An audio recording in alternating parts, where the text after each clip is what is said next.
Oh, ito na tayo ba? May gini. Gawa pa lang eh.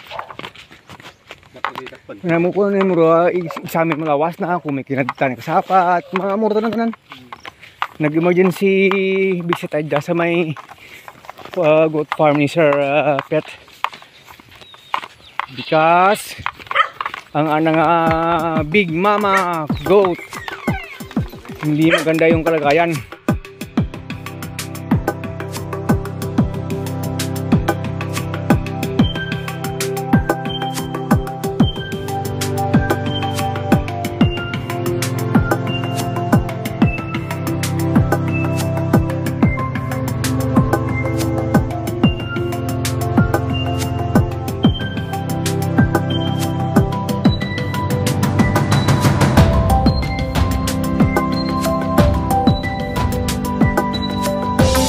Pero bago po natin pag-usapan yan, kung bago ka pa lang sa channel ko, paki-like naman po, comment, share, and subscribe.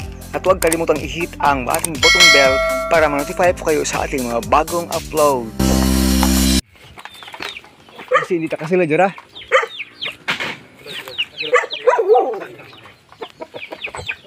para magigyan na, no? Hindi maganda yung kalagayan daw.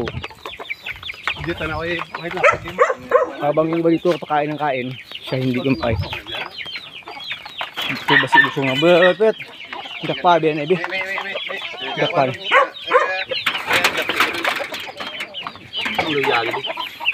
Luya gidi. Kanora to butang lampu. Putol busong na pet eh.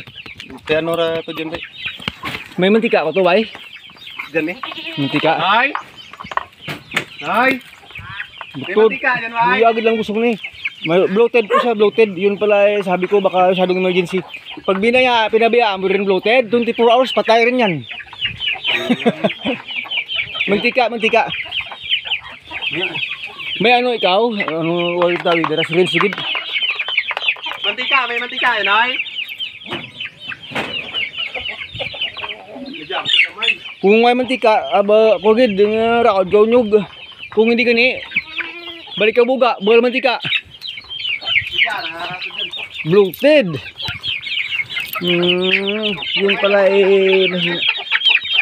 Bloated siya. Bloated pet. Bloated busog na. Mantika man lang ran, ini gata nyog kung may ikaw pasanti may basta mga ngair mga pwede ra. May batang.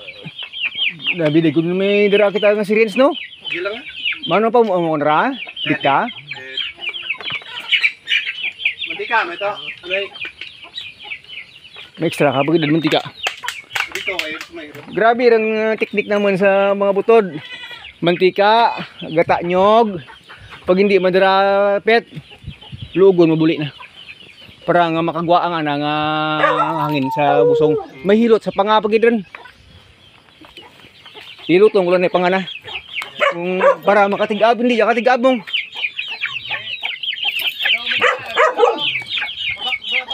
Sandali. Ito siya bloated.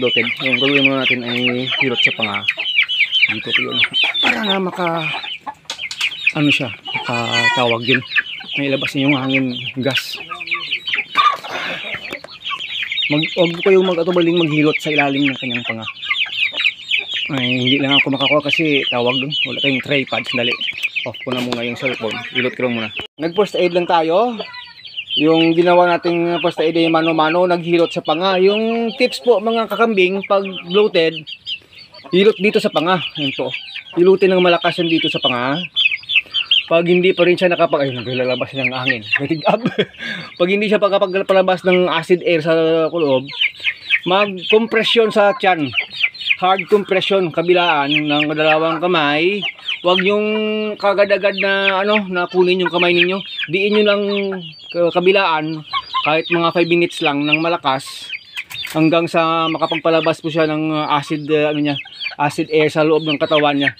Yung isang tips pa po mga ka-agree, paano kasi nag-emergency si Sir Pet sa farm, hindi niya pa talaga alam gawin. May CCTV pala. Oh, grabe, may CCTV. Yung pangalawa po, magpainom po tayo ng mantika. Pag ganitong mga mother, magbigay ng 5 to 10 ml na mantika via syringe. Yun po, pag hindi pa rin gumana, follow up nyo ng isang 5 ml na mantika. Pag hindi pa rin po gumana after 10 minutes, 20 minutes na hindi po lumakas yung kanyang pakiramdam, bloated pa rin siyempre. Alam mo, papakpakin mo lang dito kanina, lobong-lobo po ito. Ngayon po, ayan po, naka-flat na. Wala na po. Yun yung first aid. Pero pag hindi pa rin po, dapat po yung medyo yucky, yung kanyang ano po, tawag doon, puwet talaga. Talagang babasahin mo ng mantika yung daliri mo tsaka ipasok doon para po makalabas yung hangin. Kasi minsan daw may mga ano siya, may mga dumi siyang hindi mapalabas na nakapulupot doon sa loob ng kanyang ano, ng kanyang large intestine kung sa tao pa sa kanyang anus para malabas yung hangin. Dahil pag pinabayaan po natin yung ano, yung bloat po, maaari po siyang mamamatay within 12 hours to 24 hours. Hindi niya kakayanin.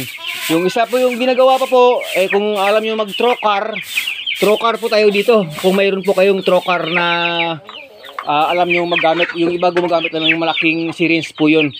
Hi! Patricia! Oh, taba-taba ni Patricia. Oh. Yun po yung gagawin niyo trocar, kung alam niyo po yung trocar. Yun po. Kung mayroon po naman kayong tawag ng baking soda, yun po kasi yung kulang sa atin eh. May baking soda tayong nilalagay dito sa paligid na pwede nilang dilaan. Yun yung napakalaking tulong sa mga kambing, hindi po sila magbo-bloat.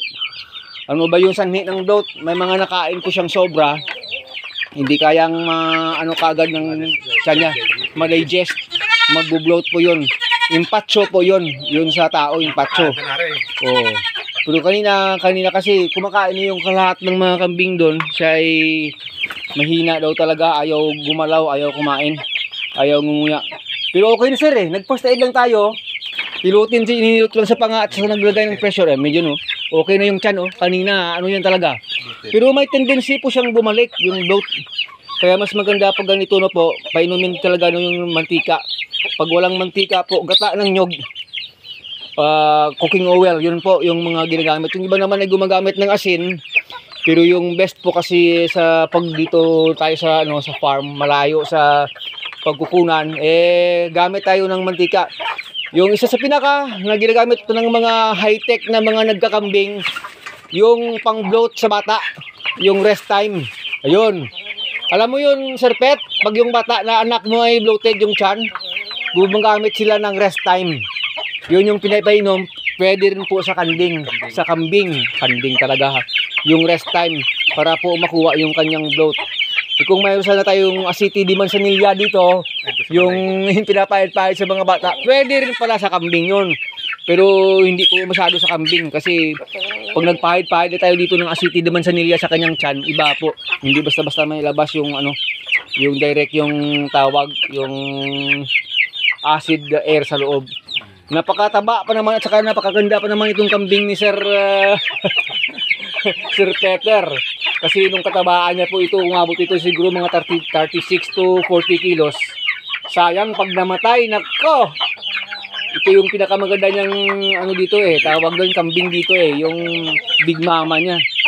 So sayang pag na-disgrasya pa mga kakambing. Pero tingin ko sir na ano sir? Naagapan, sa therapy lang, sa first aid pa lang nakuha na Hindi na bumalik masyado Ayan, pero papainumin ko pa rin ng ano? Ng oil. Ng oil mamaya. Pag may baking soda. Talaga ko, okay na ito Ayun, hindi na bumalik. Pero pag binalikan mo, baka sir napakain mo ng maraming feeds ito? Hindi naman. Kasi 20% lang yung feeds.